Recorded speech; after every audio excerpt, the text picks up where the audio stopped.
Boy, he's coming in hot. Ooh, this one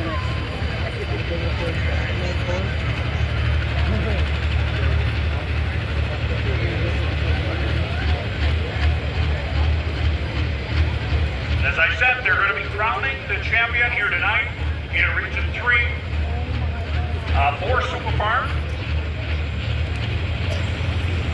But for the Wisconsin Tractor Pullers Association, they got one more night, and that will be next week. They'll get points tonight, but then next week we will be crowning the champion on the state level for the Wisconsin Tractor Pullers Association in the 9,300-pound class at Marshfield Super Speedway on a very special evening next Saturday night, starting at 6 o'clock, the Alan Bear Memorial. Alan Bear Memorial Bull at the Marshfield Super Speedway with the rain date on September 8th at noon. 335.260. Mike Wagner right at the top of the list right now with that 2007 John Deere 7710.